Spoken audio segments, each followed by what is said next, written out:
సంత సత్యబాబు, సెంట్రల్ నియోజకవర్గం, విజయవాడ, జనసేన పార్టీ. పవన్ కళ్యాణ్ గారు చెరువును కబ్జా చేశారని చెప్పి అంటున్నారు. రంగనాథ్ గారు ఏం చెప్పారనేది ఒకసారి మీరు విశ్లేషించుకోవాలి. ఎందుకంటే చెరువు కబ్జా చేసింది కాదు, అది ఆయన సొంత డబ్బులతో సొంతంగా కష్టపడి కొనుక్కున్నది. అది కబ్జా చేశారనేది అది వాళ్ళ ప్రచారం కోసం చేసుకునేది మాత్రమే. కొంతమంది జర్నలిస్టుల ముసుగులో వాళ్ళ టీఆర్పీ రేటింగుల కోసం కొంతమంది పవన్ కళ్యాణ్ గారు నిందలేసి, కొంతమంది అయితే మరీ ఘోరంగా ఎమ్మెల్యేగా గెలవకుండా దొడ్డిదారిలో ఎమ్మెల్సీ అయ్యి ఈ రోజున లిక్కర్ కేసుల్లోంచి బయటకు వచ్చి తెలంగాణ ఏదో ఉద్ధరిస్తామని చెప్పేసి చాలామంది ఏదో చెప్పుకుంటున్నారండి. తెలంగాణ కోసం, తెలంగాణ పౌరుల కోసం, తెలంగాణలో పవన్ కళ్యాణ్ గారు ఎన్ని సేవలు చేశారు, ఎంత స్వతహాగా ఆయన సొంత కష్టార్జితం ఎంత డబ్బులు ఇచ్చారనేది ఒకసారి మీరు కొండగట్టు ఆంజనేయ స్వామి గుడికి కానివ్వండి, దేనికైనా కానివ్వండి, ఆయన ఎన్ని డబ్బులు డొనేట్ చేశారనేది ఒకసారి ప్రక్షాళన చేసుకోవాలండి. ఒకసారి పవన్ కళ్యాణ్ గారు తెలంగాణ వాదా కాదా అనేది, తెలంగాణ రాష్ట్రంలోనే పుట్టిందే జనసేన పార్టీ. ఇవాళ తెలంగాణలో సభజారకుండా ఏదో అడ్డం పెడదామని ఏదో చేస్తున్నారండి. అదంతా కూడా కరెక్ట్ కాదని నా అభిప్రాయం. అలాగే రానివనే వాళ్ళు 11కి దింపేశారండి ఇక్కడ ఆంధ్రాలో జగ్గపేటలో. అప్పుడు పవన్ కళ్యాణ్ గారిని ఆపితే అక్కడ రోడ్డు మీద పంచాయతీ జరిగి అందరికీ తెలిసిన విషయమే. అలాగా ఇది భారతదేశం అండి, ఎక్కడి నుంచి ఎక్కడికైనా వెళ్ళొచ్చు. అది అసలు రానివ్వడం అనేది జరగదు కాదు. 11కి వచ్చేసారు, ఇప్పుడు 151 నుంచి 11కి వచ్చేసారు. అలా అనుకున్న వాళ్ళందరూ కూడా స్థాయి దిగిపోయారు. ఇప్పుడు ఏదో మాట్లాడితే అదంతా వాళ్ళకే ఎఫెక్ట్ కొట్టిద్దని నా అభిప్రాయం సార్. తెలంగాణలోనే మా జెండా కానీ మా విజన్ కానీ అంతా స్టార్ట్ అయింది తెలంగాణలోనే. మేము తెలంగాణ ఆంధ్రాగా చూడం, తెలుగు ప్రజలుగా చూస్తాం. వారు కన్న తండ్రే ఇంట్లోంచి తరిమేశాడు ఆ అమ్మాయిని. ఎందుకు? మీరు చేసిన శాస్ట్లో, మీరు చేసిన వ్యవహారాలు, అవినీతి, లిక్కర్ కేసు, ఇవన్నీ ఉండి నువ్వు కూడా మాట్లాడితే, నువ్వు కూడానా తిహార్ జైల్లో ఉన్నావు. కనీసం నీకు తెలంగాణ ప్రజల నుంచి నిన్ను కనీసం కలవడానికి కూడా వచ్చిన వాళ్ళు లేరు. తిహార్ జైలుకి కానీ నీ కుటుంబ సభ్యులే రాలా.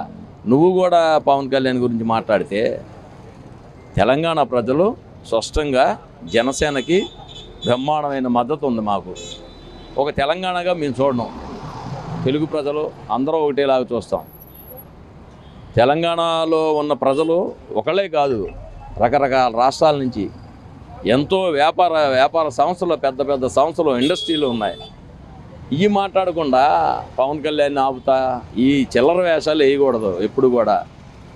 నీకు దమ్ముంటే నువ్వు మీ నాన్న మీద తిరగబడ్డావు కదా, నువ్వు పోటీ చేయి, నువ్వు మీ క్యాండిడేట్లో పెట్టుకో. అంతేగాని ఇవన్నీ చిల్లర వేషాలు వేస్తే పవన్ కళ్యాణ్ దగ్గర కుదరదు, జనసేన దగ్గర అస్సలు కుదరదు. అంటే జనసేన ఆంధ్ర వాళ్ళు తెలంగాణకు వచ్చి సినిమాలు చేసుకోండి, షూటింగ్ చేసుకోండి, ఇక్కడ పెత్తనం చేస్తారంటే కుదరదని చెప్పండి. అసలు మీ పుట్టకెక్కడా? కేసీఆర్ పుట్టకెక్కడా? తెలంగాణ కాదు పుట్టగా, శ్రీకాకుళం. ఎక్కడ మరి ఆంధ్ర? నువ్వెక్కడి నుంచి వచ్చావు? ఇదంతా ఉమ్మడి ప్రజలు, తెలుగు ప్రజలని భావిస్తాం, కానీ మేము తెలంగాణగా చూడం. తెలంగాణ అని ఒక ముసుగులో వాళ్ళు దోచుకున్నారు మొత్తం. ఒక తెలంగాణ ముసుగేసి ప్రజలను మోసం చేసి లక్షల కోట్లు దోపిడీ చేశారు ఆ కుటుంబం మొత్తం. కవిత ఏంటి, కేసీఆర్ అంటే ఎవరైనా కానీ. మరి వీరు మాట్లాడితే అసలు తెలంగాణ ప్రజలను అవమానించినట్టు మమ్మల్ని కాదు. మీకు సాయం చేయాలనుకున్నప్పుడు ప్రాంతం, మతం గుర్తురాదు. మేము ఎన్ని సాయాలు చేసాం అక్కడ. ఏదైనా వరద వచ్చినా మేము ఏమి చూసుకోకుండా డబ్బులు ఇస్తానే ఉన్నాం కదా. అది ఏ సంస్థకైనా ఉన్నాయి. తెలంగాణ ప్రజలకు వరద వచ్చినప్పుడు ఇస్తాం, కొన్ని టెంపుల్స్కి డబ్బులు ఇప్పిస్తాం, చాలా చేసాం అక్కడ.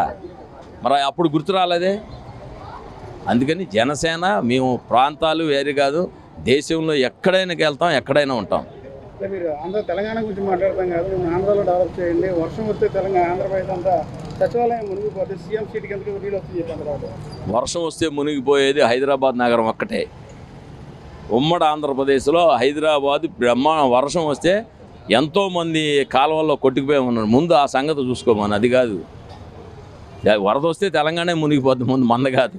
ఆంధ్ర నాయకులు జ్వరం వస్తే హైదరాబాద్ చూపిస్తారు, అలాంటి హాస్పిటల్ ఆంధ్రాలో కట్టమని చెప్తారు. ఎందుకు లేవు మాకు? ఇప్పుడు ఇక్కడి నుంచి చెన్నై ఎందుకు వెళ్ళారు మీ నాన్న కానీ నువ్వు కానీ? ఫెసిలిటీస్ ఎక్కడుంటే అక్కడికి వెళ్తారు, అమెరికా వెళ్ళి చేసుకుంటారు. దాన్ని ప్రాంతంగా చూడకూడదు. అక్కడ మంచి డాక్టర్ ఉంటారంటే అక్కడికి వెళ్తారు. అదే డాక్టర్ ఇక్కడికి వస్తారా? అందుకని జనసేన చూసి భయపడుతున్నారు. ఎట్టి పరిస్థితుల్లో జనసేనను చూసి కవిత కానీ బీఆర్ఎస్ వాళ్ళు కానీ ఎవరైనా కానీ జనసేన చూసి భయపడి వస్తున్నారు. సరే తెలంగాణలో ఎందుకు పవన్ కళ్యాణ్ మీద చెరువు ఆక్రమణ చేశారని చెప్పి కబ్జా చేశారని చెప్పి అదేంది హైడ్రా క్లియరెన్స్ ఇచ్చింది అన్నీ ఇచ్చి అవన్నీ ఉత్తి మాటలు ఊరికినే ఏదో బురద చల్లాలని ఇప్పుడు హైడ్రా ఉంది, నాగార్జున కొట్టేశారు, చాలామంది పెద్ద పెద్ద నవాబులు కొట్టేశారు అక్కడ. పవన్ కళ్యాణ్ ఏంటి, పవన్ కళ్యాణ్ వాళ్ళకో లెక్క, అదేం కాదు, అది బురద చల్లాలని అంతే. ఇక్కడ పెత్తనం చేస్తే కుదరదు, వచ్చారు చేపలు అమ్ముకోండి రొయ్యలు అమ్ముకోండి తప్ప పెత్తనం ఈ జాగ్రత్త కుదరదు చెప్తారు కవిత గారు. రానేమంటున్నారు. ముందుగా తెలంగాణ ప్రజలందరికీ కూడా తెలంగాణ రాష్ట్ర ఆవిర్భావోత్సవ దినోత్సవ శుభాకాంక్షలు తెలియజేస్తూ ఉన్నాం జనసేన పార్టీ తరపు నుంచి. అదేవిధంగా కవిత ఏం మాట్లాడుతుందో ముందు ఆమెకు తెలియదు అనమాట. మా నాయకుడు విలువలతో కూడిన రాజకీయం చేయమన్నాడు కాబట్టి మేమంతా విలువలతోనే మాట్లాడుతూ ఉంటాం. ఏది పడితే అది మాట్లాడాలంటే మాకు నోరులు ఉన్నాయి, మాట్లాడతాం. కవిత గారికి ముఖ్యంగా తెలియజేస్తాను, అసలు మీ ఇంట్లో పరిస్థితి చూసుకోండి. ముందు మీరు మీ ఫ్యామిలీ తెలంగాణ రాష్ట్రాన్ని ఏ విధంగా దోచుకున్నారో చూసుకోండి. మీరా పవన్ కళ్యాణ్ గారిని విమర్శించేది? పవన్ కళ్యాణ్ గారు తెలంగాణలో వరదలు వచ్చినప్పుడు కానీ తుఫాను వచ్చినప్పుడు కానీ ఎంత డొనేట్ చేశారు? మీ ఫ్యామిలీలో ఎవరైనా ఒక్కసారైనా డొనేట్ చేశారా? అదేవిధంగా 9 సంవత్సరాలు తెలంగాణ రాష్ట్రాన్ని పరిపాలించారు మీరు. కొండగట్టు ఆంజనేయ స్వామి గుడిని ఏ విధంగా అభివృద్ధి చేశారు మీరు? మా నాయకుడు డిప్యూటీ సీఎంఐ ఆంధ్రప్రదేశ్లో ఉండి టీటీడీ నుంచి ఎన్ని నిధులు తీసుకొచ్చి ఈ రోజున కొండగట్టు ఆంజనేయ స్వామి గుడికి డెవలప్ చేశారు.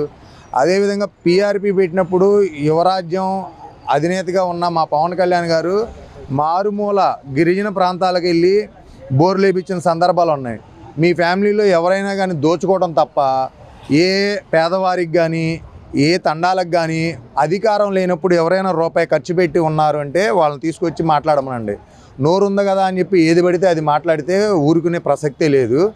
ముందుగా కవితకి హెచ్చరిస్తున్నాం, మీరు నోరు జాగ్రత్త పెట్టుకోండి, నీ పళ్ళు రాలిపోతాయి ముందు నోటుకు వచ్చినట్టు మాట్లాడితే. తెలంగాణ వచ్చామో షూటింగ్ చేసుకోమో ఎడలు తప్ప వచ్చి పెత్తనం చేస్తే కుదరదు, వచ్చారా చేపలు రొయ్యలు అమ్ముకోమన్నారు. ఆమె ముందు బ్యూటీ పార్లర్లు పెట్టుకోమనండి, ఆమె బ్యూటీ పార్లర్ వేసి ఫేమస్ అవ్వనండి. ఒక పవన్ కళ్యాణ్ గారికి ఉన్న స్టార్డమ్ను వదిలేసుకొని ప్రజల కోసం, తెలుగు రాష్ట్రాల ప్రజల కోసం ఎన్ని ఇబ్బందులు పడ్డారో ఎన్ని మాటలు పడ్డారో ప్రజలందరికీ తెలుసు.